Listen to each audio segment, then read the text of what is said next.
Hello friends,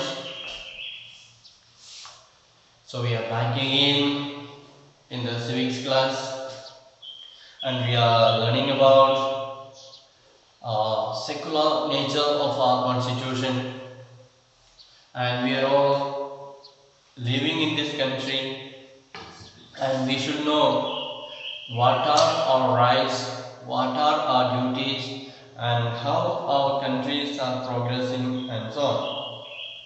So for that we need to learn about our rights, our duties, what are the fundamental rights that are guaranteed in our constitution and so on. So these days we are talking about how the secular nature of our country is maintained. In the last class we said about distancing. The government distances itself from religious activities. It is not involving in any religious activity. The government has no religion at all. It is a non-religious organization. So government does not support.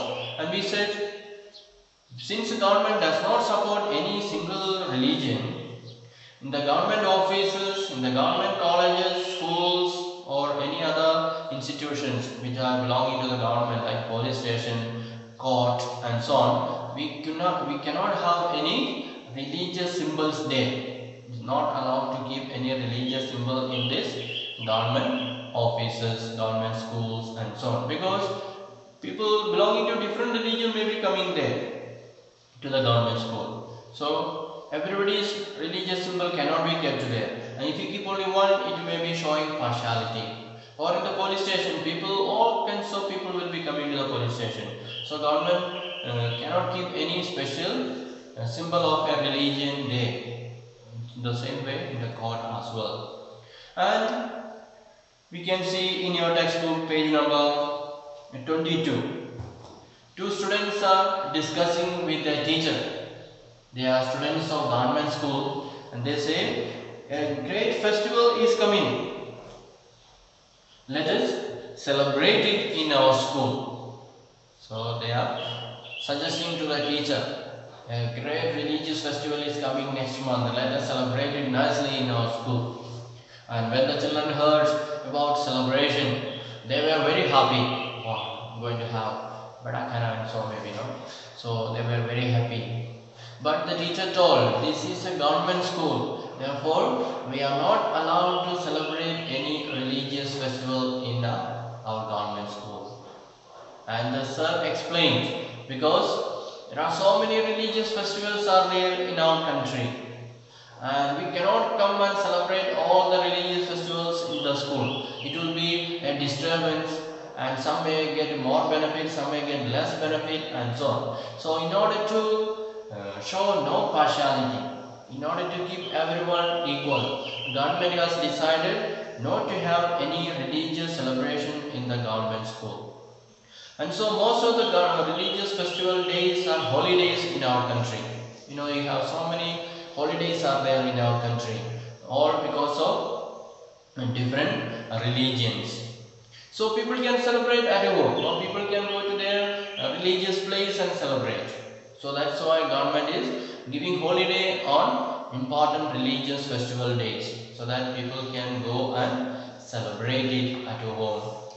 So that way government is distancing itself, not supporting any religion in the government establishments, government schools, colleges, police stations, court and so on. No religion.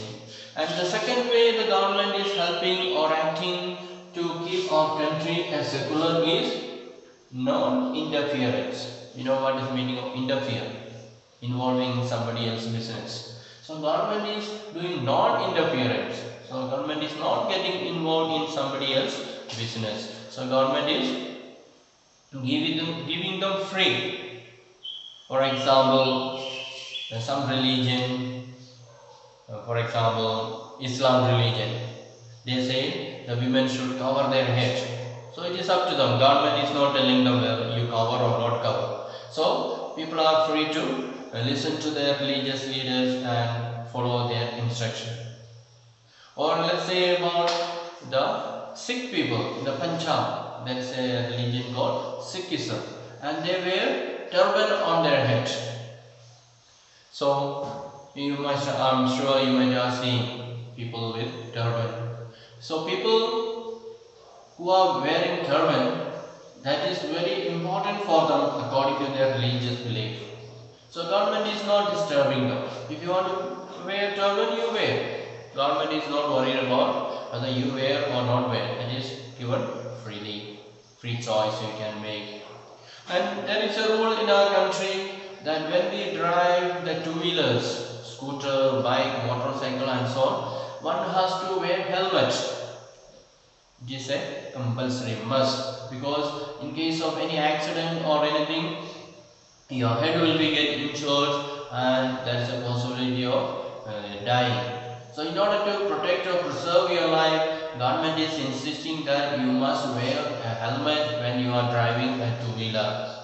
But a person who is wearing the turban or the head, for him it is difficult to wear helmet because the turban is very thick and helmet may not go. So government has exempted them. Okay, you are finding difficult to wear helmet. Okay, you will not be fined. You will not be penalized. So, but all other people, if they don't wear helmet when they are driving motorcycle, they will have to pay fine. But these people, they are exempted because they have to follow their religious rule. Their religious rule is that every man should wear turban. So government is not interfering with them. Okay, it is there, it is your rule. You practice that. We are not interfering with you. We are not blocking you. If you want, you wear. It is your choice. So government is giving them freedom to choose. So that way, government is not interfering with the religious practices of certain people. Then the third way the government is trying to make our country secular is intervention. So intervention means getting involved. So here we said government is not getting involved in the religious practices of the country. But in certain cases, government will intervene. So government is not telling to the religious groups, you do whatever you want, we have no problem. No, government is not giving them complete freedom to do whatever they want. They can do religious practices provided it is remaining within the constitution. Suppose if it is against the constitution, then government will intervene. Government will get involved. Government will say what you have done is wrong, so you will be punished. For example, there is untouchability in our country, especially some time before. So the Indian constitution says untouchability is not allowed. Everyone is equal in the country, and if anybody is practicing untouchability, then he will be punished. So it is part of the Hindu religion, untouchability, the high caste and the low caste.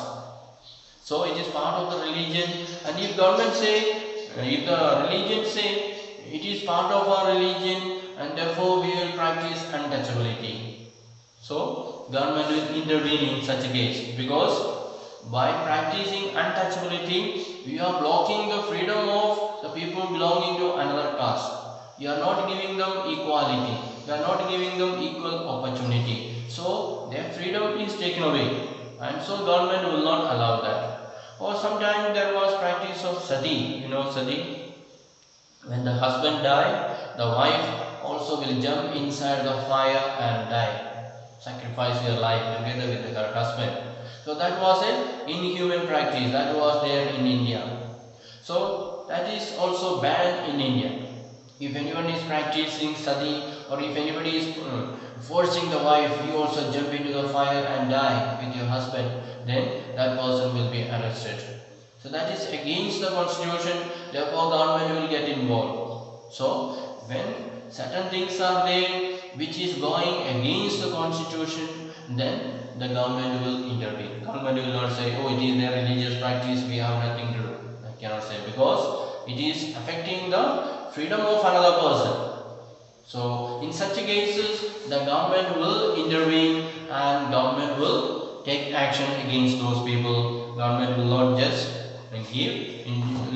keep quiet to let them do whatever they want, but government will make sure that the right things are done and the freedom of others is not affected. So that way the freedom is there for religion, but not to do what is disturbing others, what is destroying the freedom of others, and so that is not allowed. So when we look around the whole world, we can see different countries practice different laws. They make different laws. For example, if you go to America had a completely different section. They say you can do whatever you want. America has got given complete religious freedom to the people. Whatever you want you do, the government will not do anything. But in India, so much freedom is not there. Government, this intervention is there. So America is doing this too. Distancing and not interference, but intervention is not there in America. But in India, if the government finds that people are disobeying the freedom that is guaranteed in the constitution, then government will intervene. You no more allowed to do this practice because you are disturbing the freedom of others. Like if you practice untouchability, or if you practice sati, or if you practice the high caste, no caste, all that. If you by practicing all that, you are making someone lower. Because in the Indian constitution, everyone is equal, and if you disrespect someone or disregard someone and blocking the freedom of another person, all that will be against the constitution. Therefore, government will intervene and take action against that fellow and make sure the freedom is given to everyone. So, but in America, that is not there. America, whatever they do, government will not bother, government will not. So they have made their constitution like that. But Indian constitution is different. So every country functions according to the constitution that is written down, that is formed. So India's constitution is in one way, but American constitution is in another way. So that's the difference between Indian constitution and American constitution. Can you say the difference?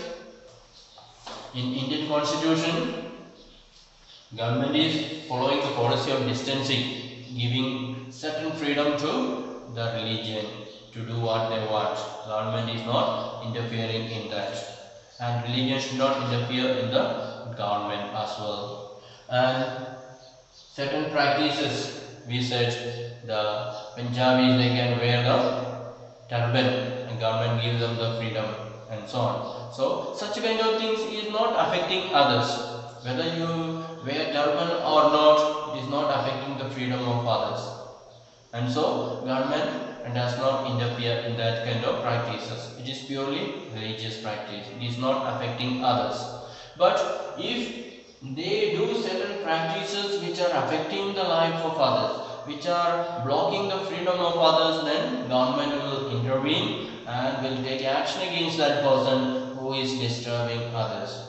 But in America, even if one is disturbing others, cannot take action because their constitution is written like that. Otherwise, they have to change their constitution now and rewrite again. But at present, they are given complete freedom to the religion, and the government does not say anything about religion at all.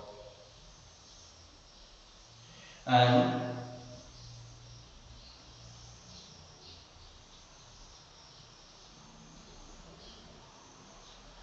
Indian constitution intervened Hindu religious practices in order to abolish untouchability. We said untouchability is not allowed because everyone is equal in the country, and when the Hindu religion is practicing that untouchability, then government will intervene and government will take action against one who is forcing others to move away or considering others as low caste and so on. That is against the law, and the government will take action against that. And in the Indian secularism, though the state is not strictly separate from religion, it does maintain a principal distance vis-a-vis religion. So we said the distance is there, but there is no complete freedom. Cannot do anything what they want, because this third point gives the permission to government to intervene into religious matters only when they realize that the practice of the religion is going against the constitutional rules. So all the rules in our country is written down in the constitution, and when the government find that certain practices of a religion is disturbing the people, is blocking their freedom, destroying their freedom, then government will step into action and penalize, punish those who are disturbing others, and so on. Then the Indian state is secular. That's why we say Indian state is secular, allowing everyone to follow their own faith, practice their own religion, and so on. And there is also possible that religious dominion can be there.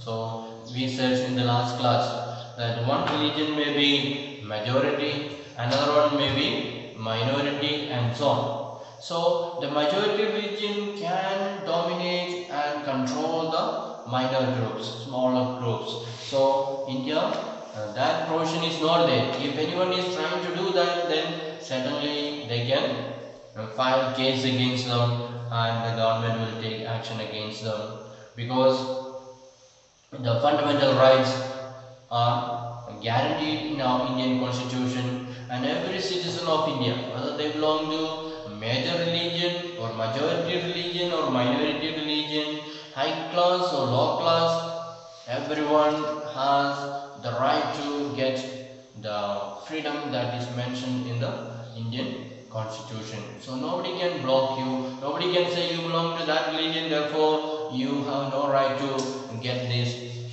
rights. So if anyone tells you that way, you can approach the court, and the court will take action against them.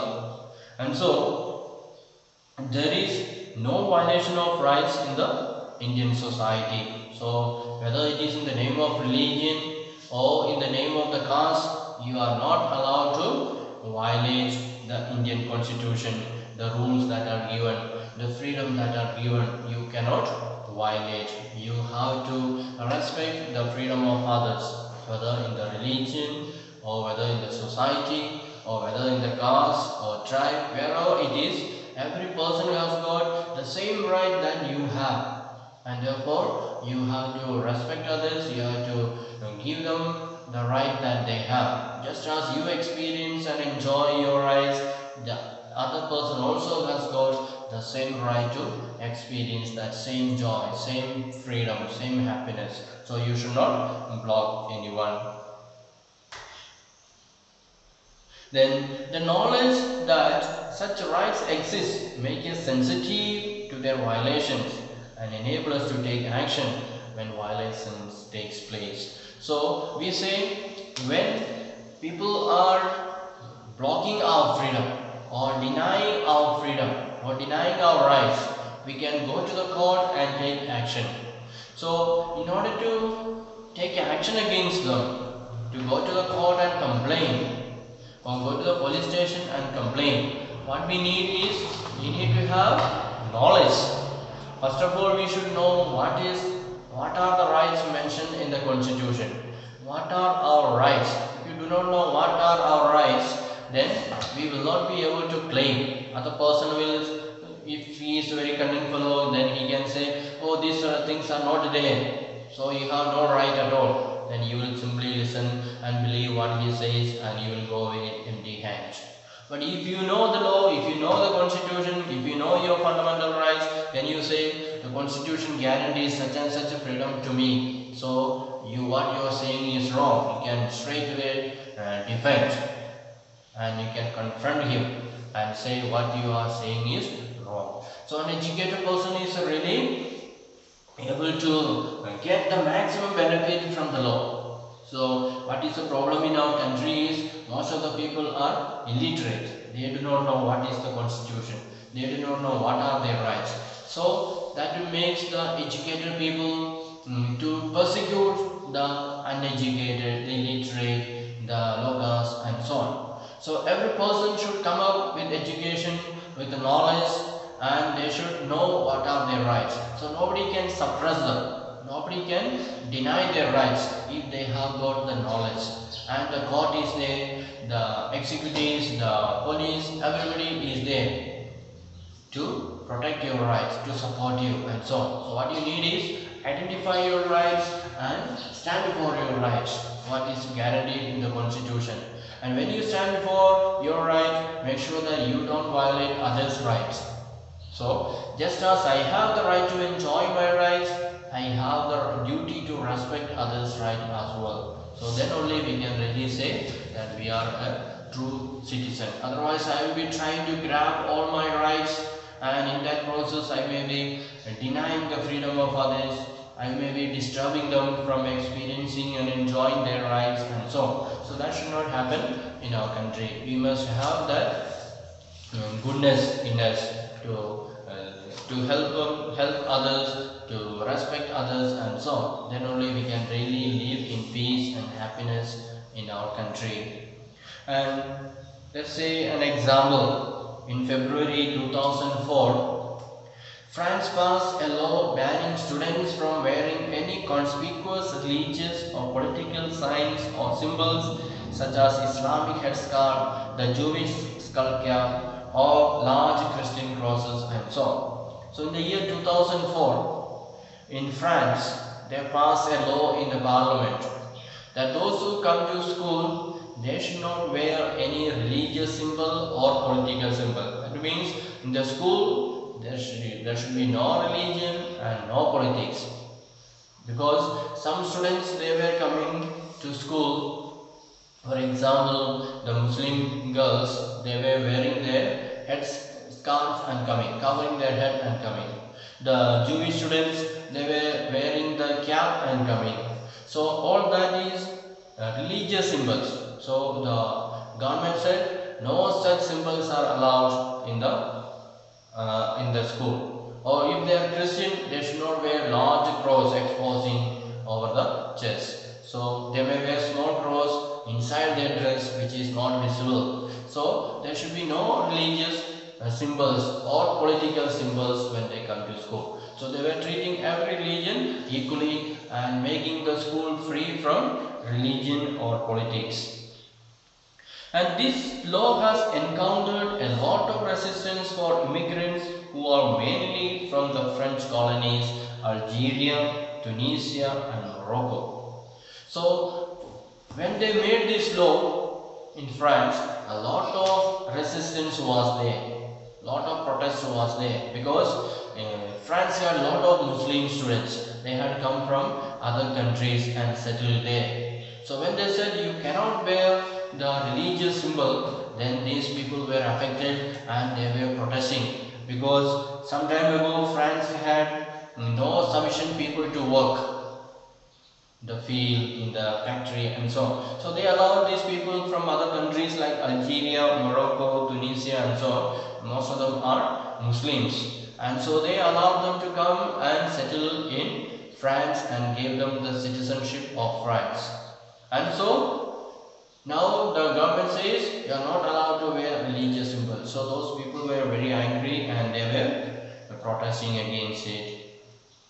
So the passing of the new law, they have been expelled from their school for wearing headscarves. So some people, they were not willing to listen to this law. They continued to wear their headscarves, skull cap and so. So the school authority expelled them, dismissed them from the school, did not allow them to come and study in the school. So in India, so much strictness is not there. People are allowed to wear their religious symbols in the school and so on. Only that they are not allowed to celebrate any religious festival in the school because people belonging to different religions are there. Therefore, celebrating one festival in a grand way, another festival may be in a minor way, that will be showing partiality to one religion. And so government has taken the right decision that in the government schools there will be no such celebrations. If it is a private school, it is up to the school authority. There is no control from the government. So private schools, they have certain rights. They can do their own choice. If they want, they can celebrate. If they don't want, no need to celebrate. It is up to them. So government is supporting all the religions. No, all the religions they are supporting equally. So there is no partiality, there is no distinction. Everyone is given equal rights. And government also supports the minority by giving them permission to open their own school. That's why in our country religious groups can start their own private schools, and if they want, they can celebrate the religious festival as well. All that is possible because the government is giving them permission. So we come to the end of this second lesson, and we learn about the secular nature of our country, how people belonging to different religions, they are staying together, living together, working together, and treated everywhere equally by the government and so on. But government does not allow any injustice to take place in the name of the religion. Government wants everyone to live in peace and experience freedom and live freely and so on.